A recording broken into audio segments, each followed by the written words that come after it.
Hello and welcome back to our national webinar series on Discharge to Assess. My name is Callum McGregor and I'm Improvement Manager with the Emergency Care Improvement Support Team. So along with national partners, the Local Government Association and the Better Care Fund team, we are pleased to present the 6th in a series of 7 webinars on Discharge to Assess. Today's webinar will focus on funding and finance, and we have colleagues from the LGA and NHSEI as well as one of the systems. So I think we've got a bit of a packed agenda today. So if I introduce the 4 main speakers, I'd like to welcome Fiona Russell. Hi, I'm Fiona Russell from the LGA. I'm Principal Improvement Advisor and I run all of our improvement programmes around discharge, integration and system transformation. Thank you, Fiona. And Sam Ward. Hi, yeah, Sam Ward. I'm Senior Finance Lead in NHS England and Improvement, and yeah, along with other finance colleagues, have been working with the D2A team through this process. Thank you. And over to Alan Lotinga. Hi there, good morning. Alan Lotinga. I'm an associate and I support LGA and also ADASS. And on my slides later on, I'll give you a bit more detail about my involvement on the subject today. Yeah, and we're very pleased to have our Hampshire system colleagues from, so Paul Archer. Good morning, everybody. Paul Archer, Deputy Director at Hampshire County Council's Adults Health and Care. Thank you very much. So once we've gone through our 4 main presentations, we'll have a chance obviously to do some Q&As. So my colleagues Helen Bennett and Helen Krasinski will be managing the chat room. So if you can post any of your questions to any of the 4 speakers, that would be fantastic. Just a little bit of housekeeping, please. So as this is an MS Teams live event, everyone will be muted on arrival. We will be recording this and we will make the recordings available to you along with the slides. Thank you very much. Just make sure that you can use the chat room. If you could also, we've got a feedback email that's attached with the slides. If you can just make sure that it's not in your junk folder when it comes through, that'd be great. So without any further ado, I will pass you over to Fiona. Thanks, Fiona. Thanks, Callum. If you want to move on to the next slide, please.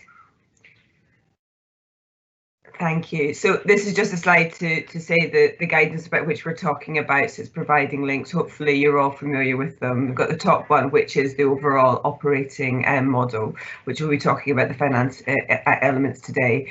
There are some action cards which are just basically describe the roles of different members of staff within the discharge process, so they may be useful to you. And there's also specific guidance around the reintroduction of NHS continuing healthcare because the assessments for Care Act and CHC were suspended during the first wave, and I'm sure there'll be questions about that later, and we'll talk about that later. So that's just to give you the links in case you didn't have them. On to the next slide, please. So I'm going to give a bit of an introduction around the overall of the policy. This rather natty little slide was developed for another piece of guidance, which I'm not quite sure we ever managed to get published. But it's starting at the top. It just shows how the roof is describing the different pathways on discharge, and really these are the principles of Home First. The guidance very much embeds Home First, so it's based on the principle that people should return home as the preferred option because the evidence shows that home is just usually, for the vast majority of people, the best place for people to recover. So based on the work of Professor John Bolton, the roof shows that up to 95% of people should be going home. So that's pathway 0 and pathway 1. And about 50% of those on pathway 0, they should be going home without any support, and the remainder should be getting some sort of supported discharge, but home is seen as the best destination. And then there's just those few percent at the end where they have their needs are too great for them to be able to go home even with support, so they would be going on maybe to a bedded facility or a care home. The main body of the House shows the 9 pillars of the high impact change model for managing transfers of care, which the LGA and a wide range of health and care partners we developed originally probably about 5 years ago. We updated it just over the summer just to try and reflect some of the learning from COVID. Part of that included the many examples we saw of more joint working. Really, COVID helped to galvanise people to work together much more. It was a really strong sense of shared purpose, a sense of feeling that where things should be getting done rather than being talked about, and of much more increased amount of sort of joint commissioning and integration of delivery of discharge teams. And there was the removal of the block-off funding as well as of assessments such as around CHC. And I'm sure particularly all of those points we'll be coming back to today. Many spoke of not wanting to lose those benefits, and so we've been really pleased to see that when this guidance was reissued in August, it embedded the principles, and it's now going to be our business as usual. As some of my ESIS colleagues keep reminding me, this is not a pilot anymore. This is about how we do business from now on, and so certainly want to pick up any queries that you have about it. So to complete the house at the bottom is the foundations of some good practice around minimising length of stay and maximising discharge. The guidance very much requires everybody to have a discharge to assess as a single process to access recovery, support and assessment. It is essential that no assessments for long-term care should take place in hospital. In fact, they should take place after a person is discharged and they have a short period of reablement or rehab to sort of settle them back down, and only then should they be getting an assessment for any further long-term needs that they have. It's also just worth adding at this point that the counting of delayed discharges detox has been suspended. It was suspended in March and will now not be restarted. So that's something that we have to consign to history now. Next slide, please. So the subject of today's webinar is around the finance and funding flows. Sam and Alan are far more expert than I, and I will leave them to talk much more about the details. So I just wanted to make a couple of broad sort of outline points. So the government has agreed to fund the discharge to assess pathway. So that's including the cost of post-discharge recovery and support services for up to 6 weeks to help a person to return to the quality of life they had prior to admission. The up to is really important here. If we look at Professor John Bolton's and other people's work, that shows us that 2 to 3 weeks is generally enough, on average is enough. So it's very important that it's not seen as 6 weeks as an automatic entitlement. It's very much about what is needed for the individual to get them back to the right place before they should have an assessment for long-term needs. The funding can also be used to support at the front door. So any urgent community response services that would help somebody not be admitted to hospital. And that again often gets forgotten in the sort of, because the discharge takes up the vast majority. This could be any sort of urgent emergency care services that are provided under the 2-hour access standard. The additional funding is provided over and above what is usually commissioned by CCGs and local authorities. This is intended to cover 2 areas, I think. One is that it does continue to remove that block about who funds. It's about, you know, getting the person on the right pathway and to the right place for the care that they need, and removes any arguments about funding at the point of discharge. Secondly, it also helps to build the capacity of the services that will support the delivery of discharge to assess. And that's a really important point, because we know that we need to, in order to have up to 95% of people going home, some of them with some support, they're going to need more home-based reablement or other sort of support services, be that equipment or whatever it's going to be.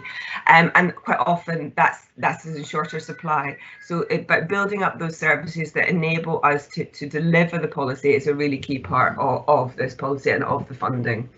The last point really to make is that the guidance expects the council to act as the lead commissioner, and that's generally happening in about 80% of localities as far as we're aware. The main point really is that health and care commissioners should be working together with the delivery partners, with the hospitals, in order to work as one system, to plan discharge as one system, and that's really the fundamental point that underpins the guidance. If we can move on to the next slide, please. So I'm just going to very, very briefly say this, because this is really the sort of body of the session.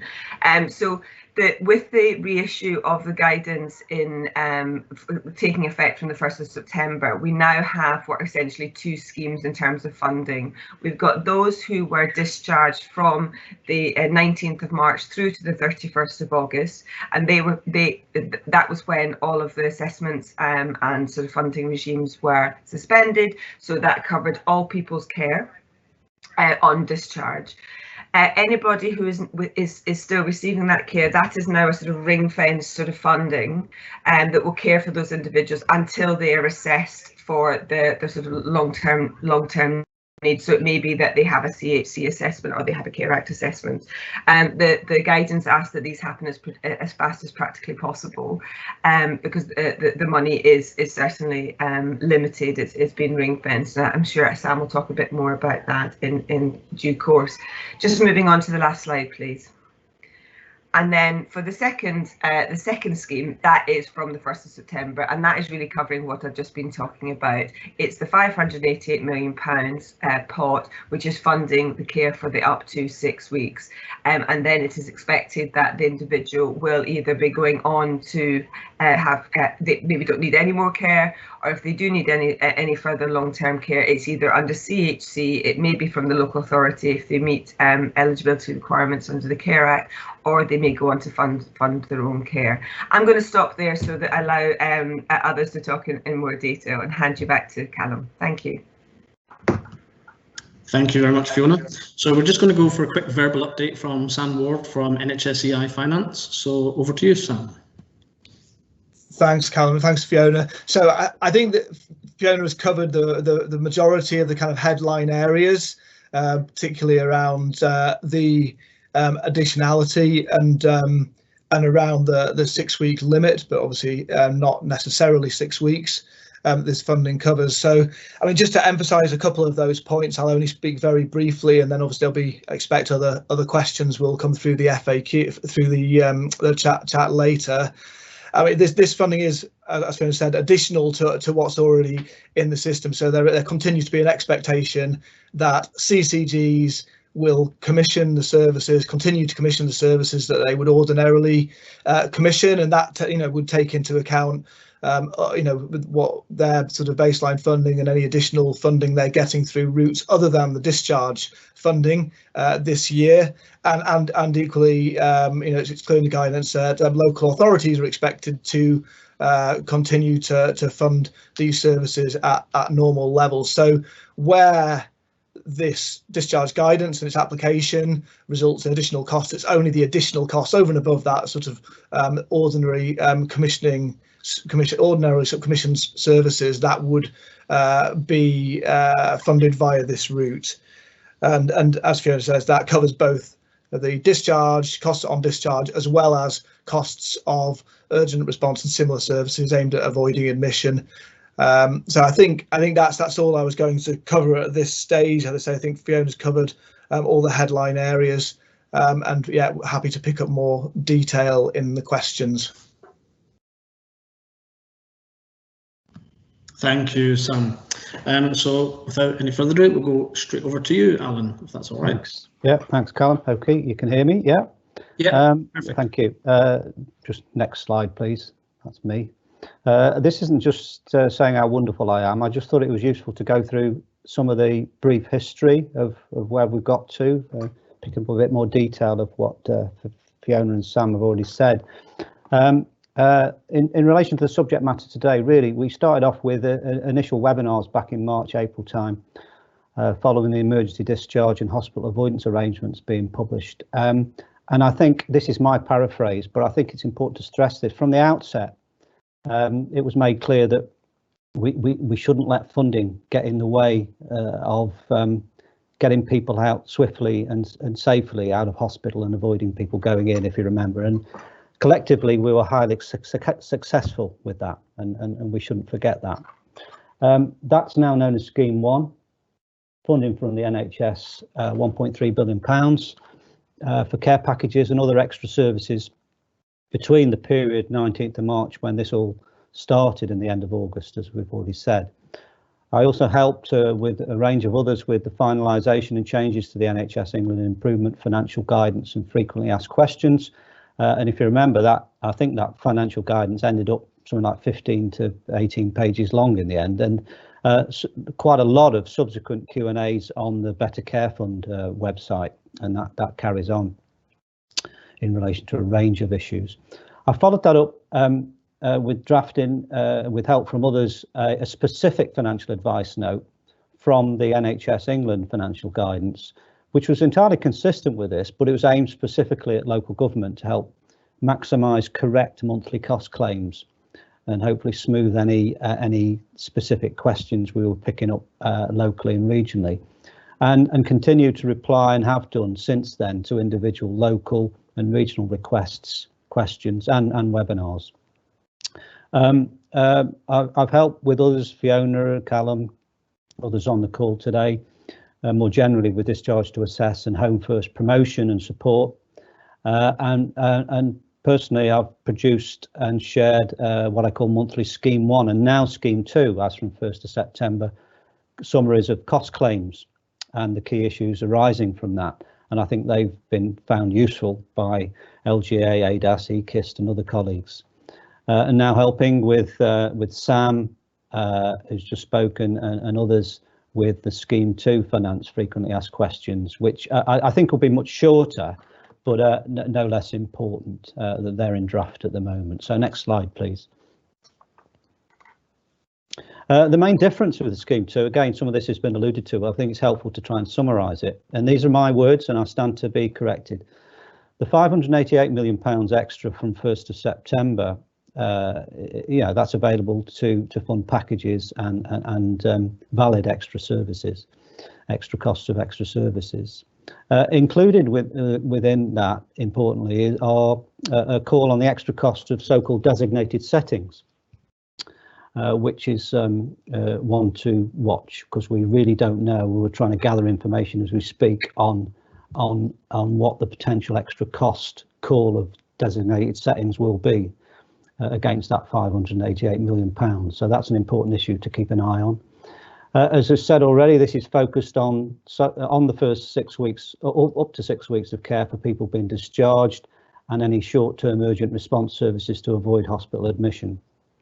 Continuing healthcare and other assessments are expected to continue to happen as, if you like, business as usual, and be funded as normally as before the COVID period. Again, that's a big difference from the Scheme 1 arrangements, where these things were suspended, if you remember. If assessment's not completed within 6 weeks, then funding is to be picked up between the CCG and local authority from existing budgets, with certain default options as detailed in the guidance that came out from 1st of September, until those assessments are completed. And there's an expectation that all continuing healthcare deferred assessments that arose from since the 19th of March arrangement should be cleared by the latest by the end of March next year.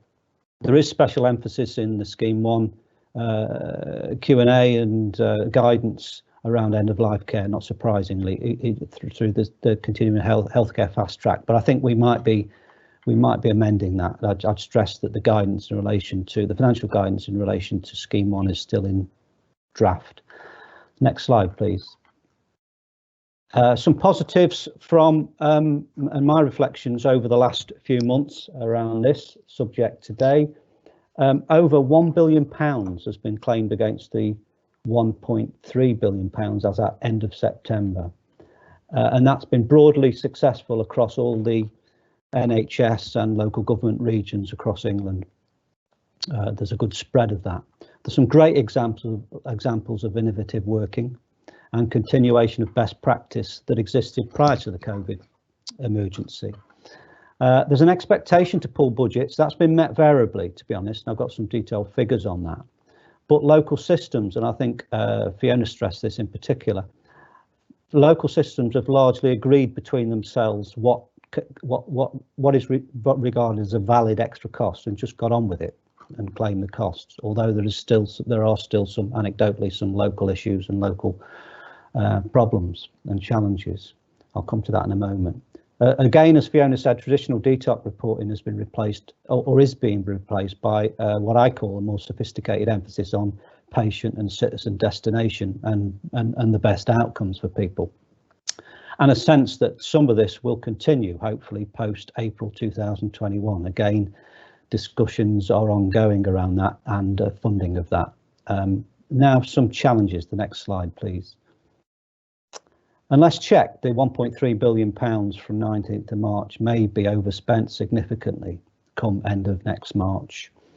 And this, amongst other things, leads to concerns that this might lead to try and contain that overspend to some unplanned negative local reactions in order to contain that spend, rather than continue to focus on effectively clearing CHC and Care Act assessment backlogs, which in my strong view would be a better way to contain that overspend, those cost claims against the £1.3 billion. Again, I'm engaged with that with ADASS and other colleagues as we speak. Too much cost is still apparently, it's all to do with the coding and what's on the cost claim invoices and so forth, but apparently too much cost is still apparently going into care homes and not following discharge to assess home first principles and the original pathways 0 to 3 intent, the house that Fiona built and referred to earlier on. And there's a danger that, as I've said already, that reactions to more generally to the overspend projections and winter pressures as they naturally build up will make this worse, in the sense that perhaps even more inclination to move people into care homes when they should be going home first and all that. There's anecdotal evidence of, as I mentioned a moment ago, of still some remaining local wrangling, as that's my word, over cost claims. But you know, all I can deal with is our specific questions and try and answer them as best I can. And it's really important that trust is built up and retained locally between relevant CCGs and local authorities. And finally, a big challenge, as I mentioned already, designated settings, the extra cost of those is uncertain as we speak. And then next slide, please. That's it from me. I'll not invite questions at this stage. We'll come back to them later. Thank you. Thank you, Alan. Okay, so we're going to head over to Paul Archer, please, in Hampshire. Thank you, Callum, and good morning, everybody. So next slide, please, if we can. Just wanted to set a little bit of context for those of you that don't know Hampshire. So it's a 1.3 million population, large shire county, 80% of it rural, can take up to a couple of hours to travel from one end of it to the other. And those statistics exclude Southampton and Portsmouth, our big major cities that are right on our border. But a lot of the work that we do is across the Hampshire and Isle of Wight network. So we're often in discussions, particularly at ICS level, referring to a population of nearer 2 million. We work to and with 5 major acute hospitals, and the reason for University Hospitals Southampton and Portsmouth Hospital University Trust being highlighted is that in those 2 acute settings, probably about 1/3 of the challenge and 1/3 of the discharge elements relate to the actual cities. So working between the county council and the cities and the acutes and the CCGs on single systems and single processes provides some challenges, but also obviously provides benefits. And there's a lot of voices and a lot of intellect and a lot of knowledge going into best practice. I've mentioned the ICS. In terms of integrated care partnerships, we probably look at Hampshire in terms of 3 subsystems, one serving the north and mid part of the county, one serving southwest and one serving the southeast. And roughly speaking, the population of 1.3 million is well spread equally between those 3. We've got 5 CCGs in Hampshire, or 7 if you include the city CCGs. They're fast becoming 1, and positively all of our programme arrangements around the discharge policy and the discharge funding, and particularly in terms of the way the money works and the monthly claims and all that, is between ourselves and a lead CCG, and those arrangements have worked very well. And as we've said, Fiona said, Alan said, Scheme 2 also building absolutely on the arrangements that were developed from March onwards in Scheme 1. And most of what we've got into Scheme 2 is just a continuation of things that we started previously, albeit we have built on it. So next slide, please. Our focus is absolutely on maximising the home first philosophy. Prior to the new policy being distributed around the 20th of August, we were probably in an arena of around about 91, maybe pushing 92% people leaving hospital and going home. We know there's room for improvement. We are improving, and some of the investment that we're putting in place will take us towards that 95% ambition. Got a combination of developing our out of hospital model, investment in community-based services, and a range of those, so not just care homes, as I'll come to in a minute. And as Fiona said earlier, we're not just all about the back door and the discharging. We've got money going into admission avoidance initiatives, a number of initiatives being supported, including further resource into urgent community response services, all aimed obviously at trying to avoid people coming into contact with hospitals in the first place. And we've had some early successes. We've definitely had some redirects, and we've managed to reduce the number of people regularly attending or turning up at A&E on a daily basis. Next slide, please. So just in terms of the community services investment and how we're accessing the £588 million pot, got a range of contributors towards that. We've developed single points of access with our community providers outside of the hospital arena, where we basically cohere and execute all the non-simple hospital discharges through a joint effort and a joint team arrangement, and that's been working very well. We put that in place right at the beginning of March, or the beginning of first wave lockdown, and it's served us well, and it continues to grow and develop. We've regularised some temporary roles within social work and reablement, and we've actually added to them as part of wave 2.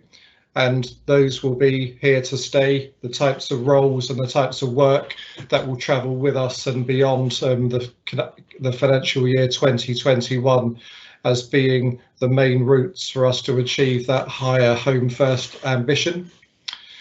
We've commissioned a dom care-led rapid response service, which I'll talk a little bit more about in the next slide.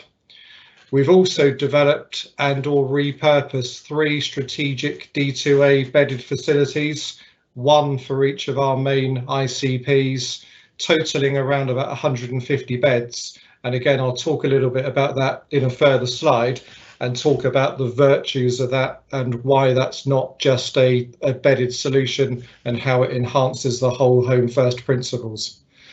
In addition to that, we've got money and investment going into spot purchases, into more integrated work with CHC. HES relates to our Hampshire equipment service. And again, Fiona talked earlier around the need for equipment to play a part in the active and timely discharges, and we've put more investment in there. We've got investment going into live-in care, and we've also got investment going into designated settings, of which we've got few in Hampshire, but those that we have got, they've required some sort of upfront work before they can start to be utilised. So we've got money going in that direction as well. Next slide, please. So just in terms of the rapid discharge service, we're commissioning somewhere in the order of 1,000 hours a week. It was nearer to 800 in wave 1. 1,000 hours in the increase represents the fact that the wave 1 effort was a success.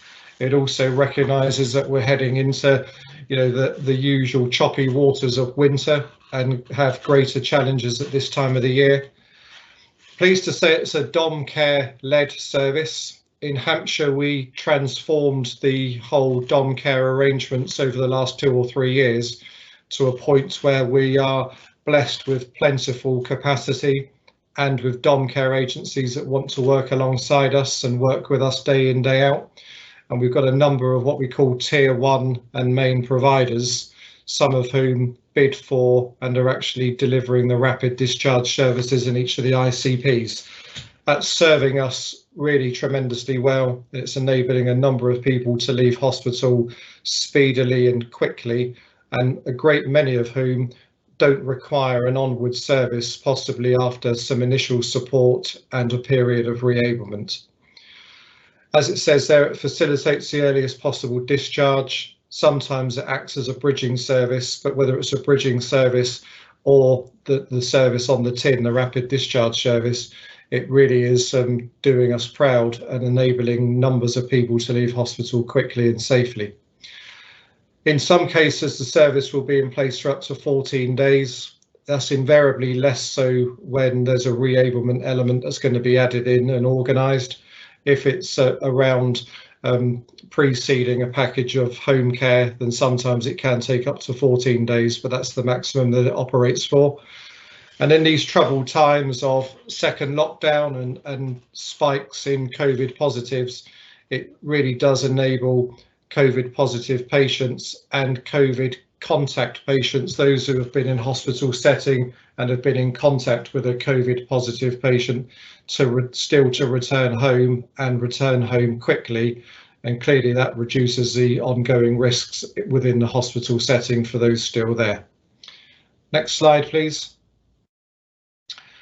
What COVID has also enabled us to do, working in partnership with the NHS, the acutes, the CCG, is to accelerate something we've wanted to do around a bedded discharge to assess offer.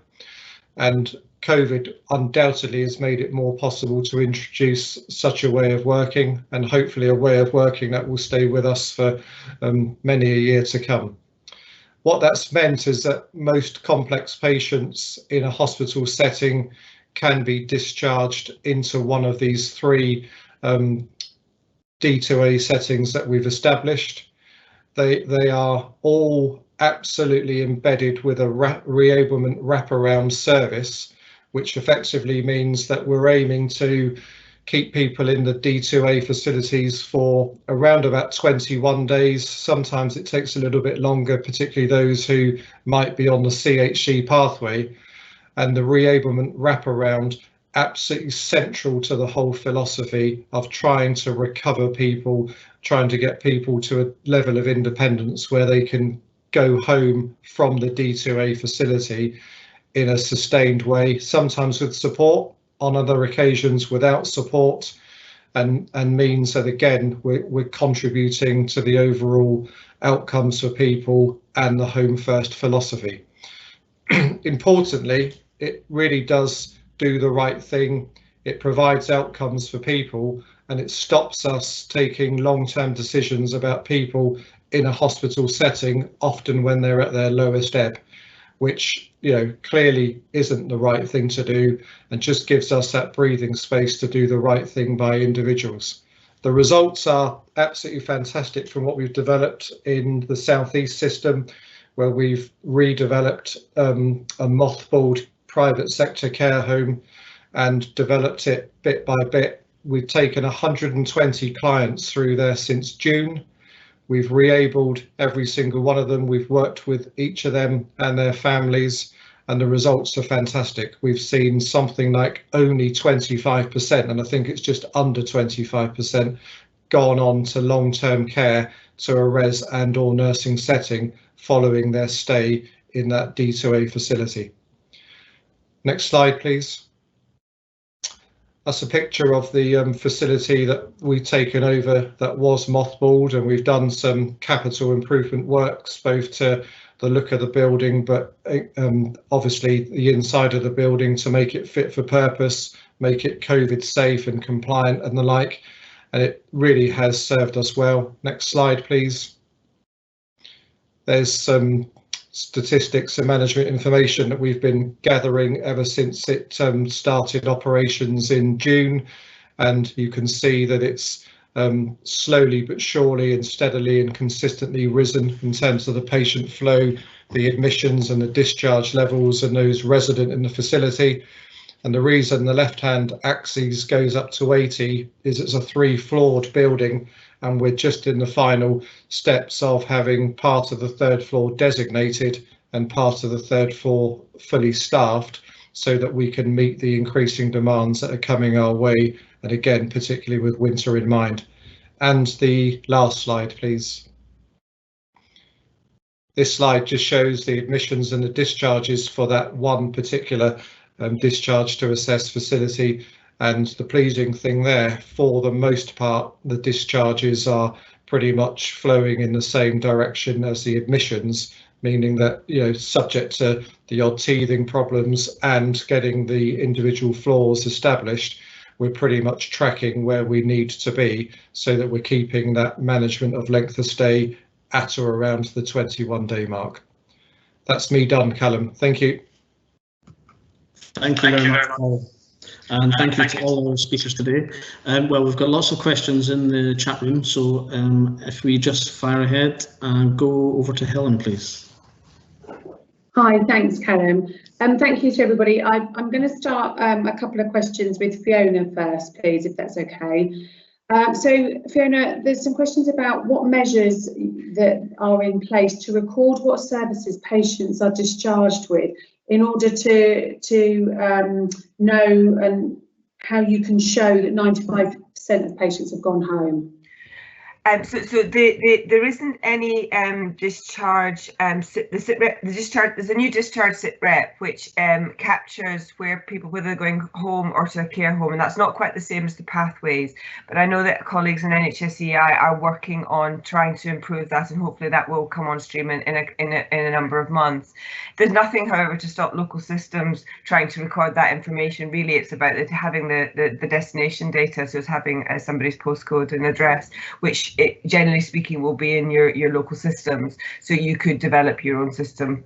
And hopefully I'm looking at Callum to see whether he agrees with that. Yeah. But from my perspective, that you shouldn't wait for national sit reps in order to be able to do this. If this isn't, you should be able to try and build the systems locally. But it is something that is trying to be addressed nationally as well, and hopefully will come on stream within the next few months. Yeah, just to add to that, Helen, it's Callum here. I suppose what we would really want is for the single point of access or community hubs to be driving that kind of data collection, because they're the ones who will be getting the referrals in and processing them, and hopefully most people will be going home. But it would be really good to know how long they spend on a reablement pathway, because it's about that kind of reinforcing the fact that it's for up to 6 weeks, but some people might only need a few days or a couple of weeks.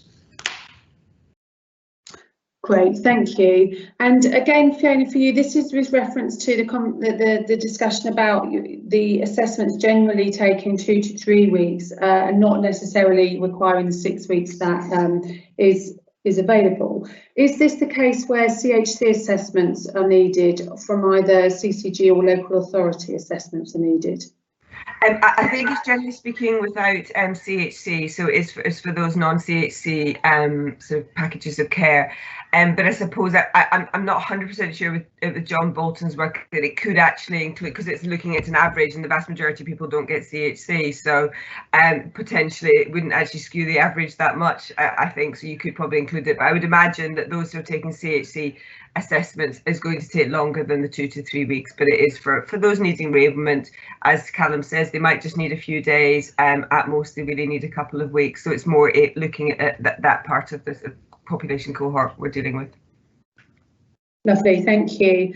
And again, a question with regards in some of this, one of the slides. Are you able to give any examples where this stated that funds for capacity building of new services for care, if there's any examples that could be included that I think people would find that helpful? So a bit of a comment, really. We're looking to try to develop some examples, so it's something hopefully we will publish shortly, so that's something that we will look to do.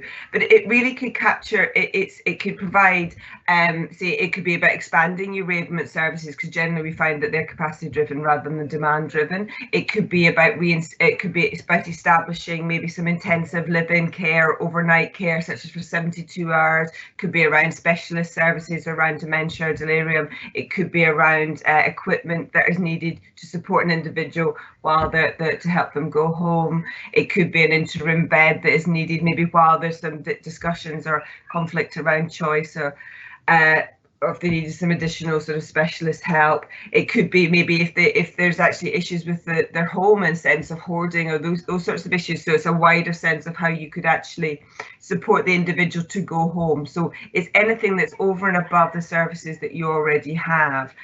So I think there's a huge range of areas that could be. It really comes down to local systems agreeing that it is either an expansion, additional capacity, or a new service that will support the delivery of this policy. Thank you. And just one last one for you, Fiona, is a question on clarity really for the NHS CCG funding for Scheme 1 for D2A cases until the care or health assessments are completed. And the comment with regards to issues with local CCG interpretation of the guidance and limiting funding to CHC deferred assessment cases only. That shouldn't be the case. It should be all, because the packages, everybody was entitled to have their care funded through Scheme 1, and it's not it's until whether it's the CHC or the Care Act assessment or both really, and for some individuals take place, that's when the funding will stop. So therefore it's not just CHC, it can be for others until that assessment has taken place. So essentially that they're put onto what would be the right sort of pathway or area for them. So if I put my email address in the answers. If that person wishes to come and speak to me further about it, I would be happy to help. Great, thank you. And there's a question probably for Fiona, yourself and Sam with this one actually. It's around designated settings and a bit of clarity regarding if you can confirm how funding will transfer from designated setting and their financial parameters with this funding for patient level specific care. I saw that one and I thought Sam might want to comment on the detail. From our point of view, it's the same processes that have been used for Scheme 1 and Scheme 2, just adapting it to collect the right information, but Sam may wish to provide further clarity. Thanks, Fiona. No, that's right. There's also some work going on at the moment to produce some more detailed guidance. So I wouldn't want to sort of come in over the top of that. So I'd say sort of watch this space a bit, because there is a recognition that there probably is a bit more clarity on that needs to go out. So, but yeah, as Fiona says, the mechanism is the same broadly. Great, thank you. And Sam, I'll just stay with you now. Just one question here, just relating to admission avoidance. Does this relate to community urgent response that is provided within 2 hours? And when does the Scheme 2 end? So that is obviously an area that could count as admission avoidance, and where that is additional to what the CCG would ordinarily have commissioned, then that could be part of this. Now, so the second part of the question, when does Scheme 2 end? At the moment, obviously, Scheme 2 end is agreed. Scheme 2 is agreed for this year, so we don't yet have any clarity beyond this year in terms of funding, although discussions are underway about that. Okay, thank you. And actually, I said one question, but I'm going to ask another, Sam, if that's okay. So Mark's just put in the chat room that they've developed a new service, extra capacity for people who hoard, and CCG say that the fund cannot be used for temporary accommodation. Is that correct? I'd probably need a bit more detail, and possibly deferring to the policy team. But if it meets the objectives, if this is about care for digital care for people to avoid admission, and if it's discharge services that are over and above what's normally commissioned, then it feels like that would be in the right space. But to comment on the specific one, it would probably be necessary. It's probably worth that question coming through to the policy team to have a look at. Okay, lovely, thank you. And Callum, I think you wanted to just come in there with the Scheme 2 discussion. Yeah, sorry, just to clarify, it's end of the financial year, so it's March 21, and obviously there's ongoing discussions. The reason that we really want the data to be collected and are really pushing for Home First and Discharge to Assess is that we've got money and funding for Scheme 1 and Scheme 2 to work on Discharge to Assess, because we know it's the best thing for people. And if we can prove to the Treasury that this has worked, by showing them some data before the end of March, then we can probably guarantee some more money, because I don't think any of us want to go back to what was happening before, where people ended up in care homes, and that kind of poor outcome for people. People want to go into hospital to get their acute care and go back home to recover and be able to get back to independent living as much as possible. So I think, just for clarity, end of March 21 for the moment. So just on that note then, can I just come to a question from Nicola that's raised? It's quite a practical question with regards to how that would work if you're discharging somebody that is going to potentially go over that 6 weeks period. So e.g. if you're discharging in March 21, going into April, May.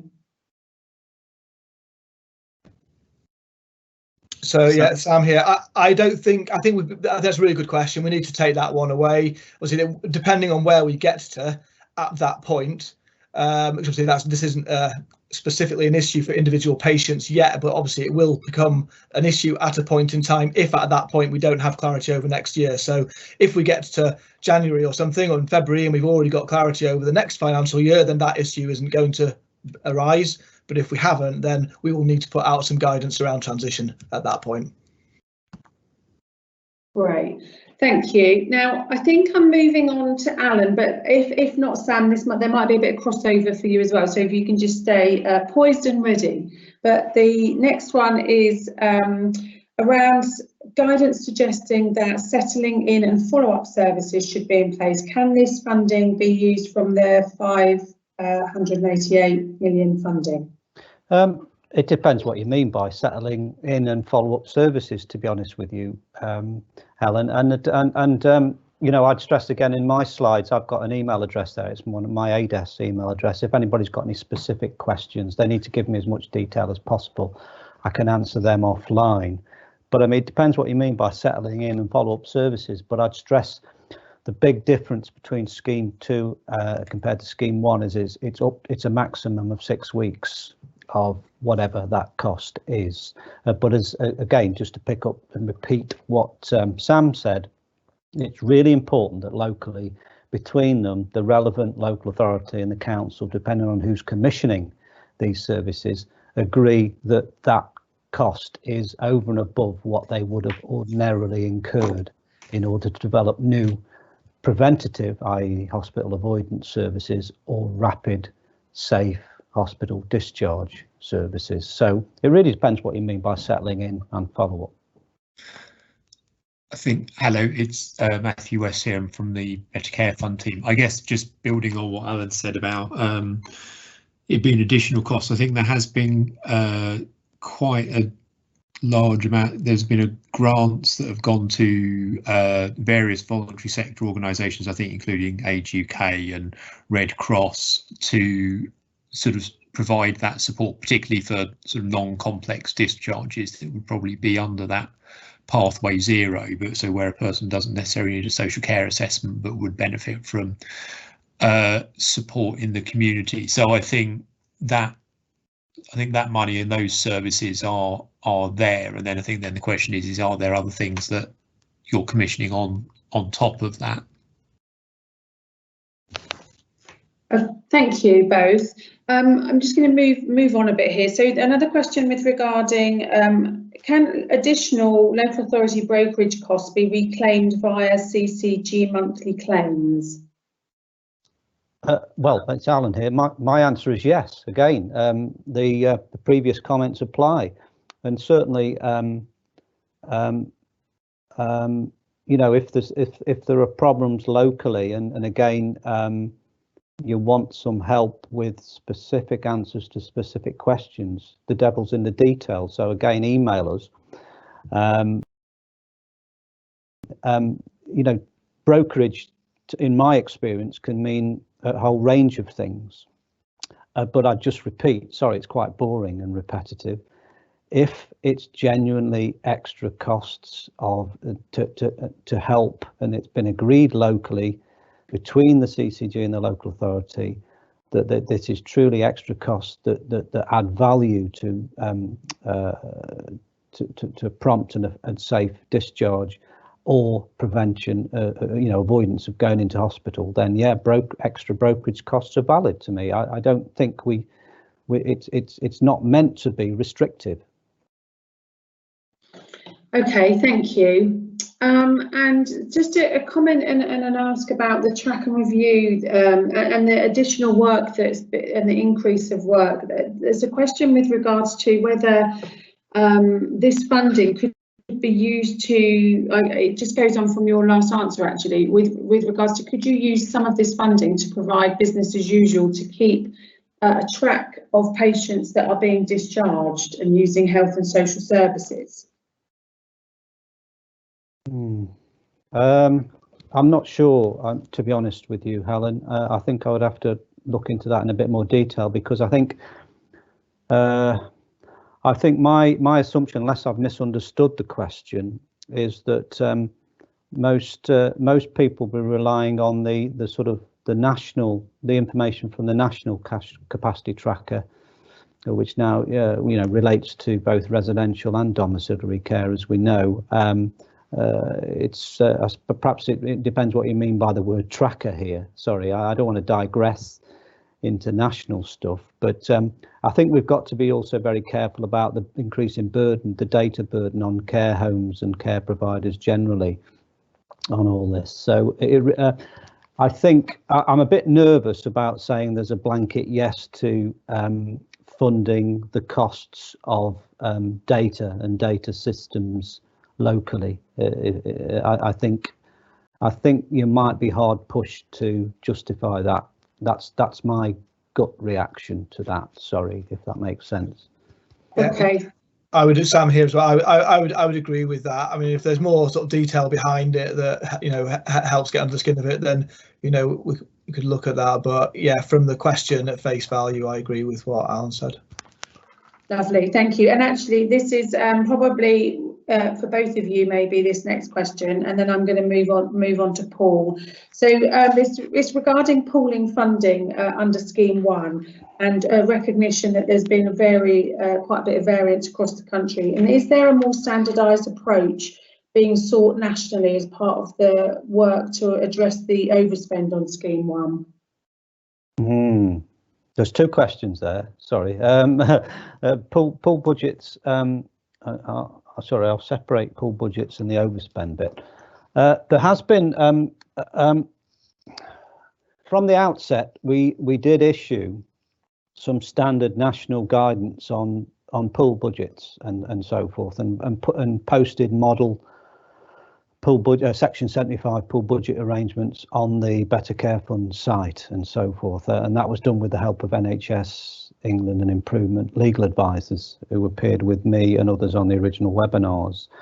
I think there's been very mixed experience across the country around the extent to which people have set up and administered local authority contributions to dedicated pool budgets for the hospital discharge funding arrangements.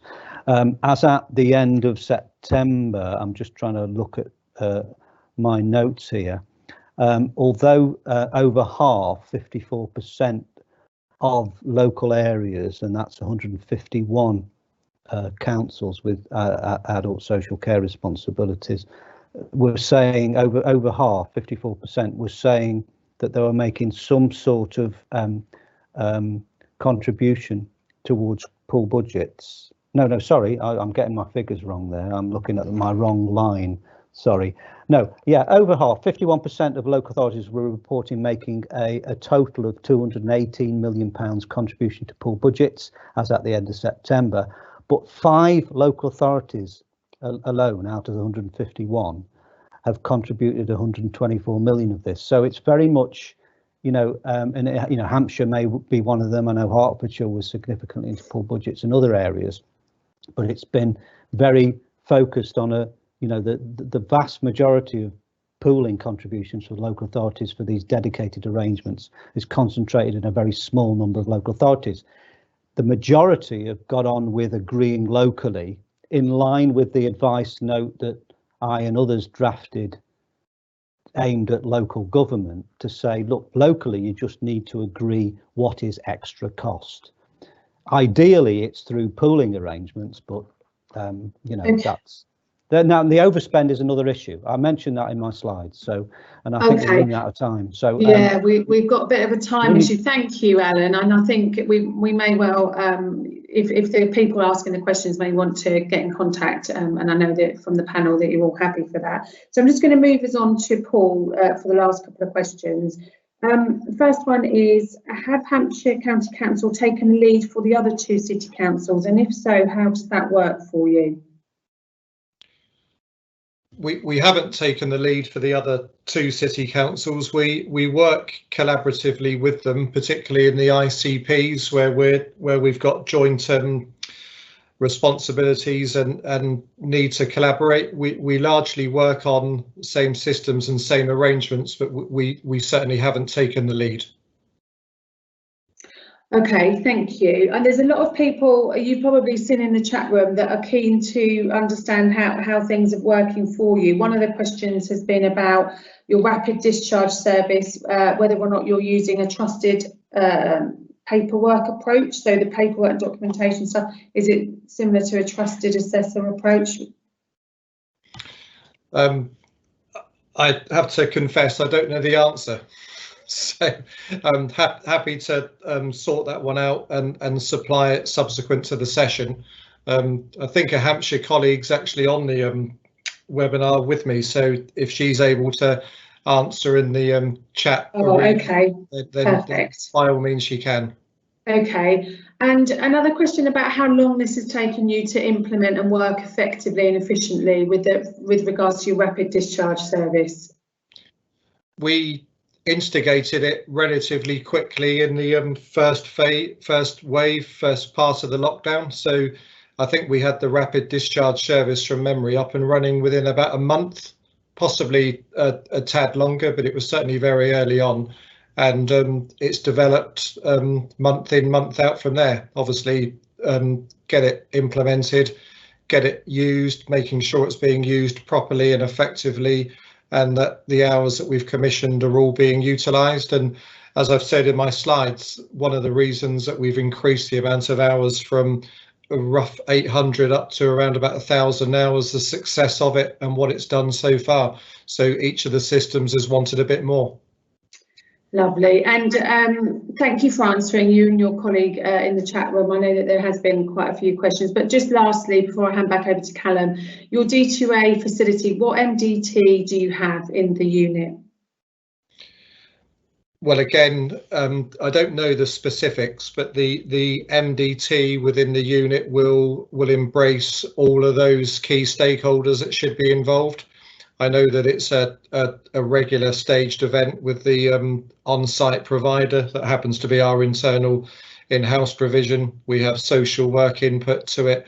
We have re-ablement input to it. And I know that this local CCG, who we work closely with in the system, is also involved. So there's a range of inputs to make sure that all of the different angles are properly considered, but that ultimately we maintain the flow and that we achieve the outcomes that we've set ourselves. Lovely, thank you so much. And there are more questions, but we're in the interest of time. I know we're going to go over, so just handing back to Callum. Thank you very much all. Thank you very much. Yeah, so we've just got one more final future webinar on Thursday, and there's the link which you can use. So just click on that and we'll send all the slides out to all participants. You can also watch the webinars, the recordings on catch up on our YouTube channel. So please click on those links. And we'll put today's and Thursdays up as well once we have them. Next slide, please. Our Ageing Well and Communities colleagues are also going to be running some webinars on a monthly basis, and the first one is happening next week on the 25th of November, 12 to 1:30, so please do join. We also have a ESIS network, so if you click on the hyperlink on the bottom left corner, join the ESIS network. There's lots of information which we can use, good practice, national guidance, etc. And we really want to big up the Local Government Association support offer that's there, that's jointly held with ourselves, CSIST, and the Better Care Fund team. There's lots of information. If you click on the hyperlinks, you can see some of that information and get in touch with your Better Care Manager or your Care and Health Improvement Manager by clicking on those links. But yeah, thanks very much And we have a feedback form, so it'd be really good for any future webinar series if you can click and answer some of the feedback questions that will come through the email, and don't forget to check your junk mail. And once again, there's an FAQ that should hopefully be published within the next week or two. We've got finance and the policy FAQs from the policy in August. So if you have any questions, please email england.d2a@nhs.net, who are collecting all that information for us. But yeah, within the next week or two, we should be able to have that readily available and published. You can join Better Care Exchange, where you can find all the slides from the series of webinars and the recordings. Lots of information there, and it's fantastic resource as well. But once again, sorry for going over, and thank you very much for your time today, and thank you to all the speakers.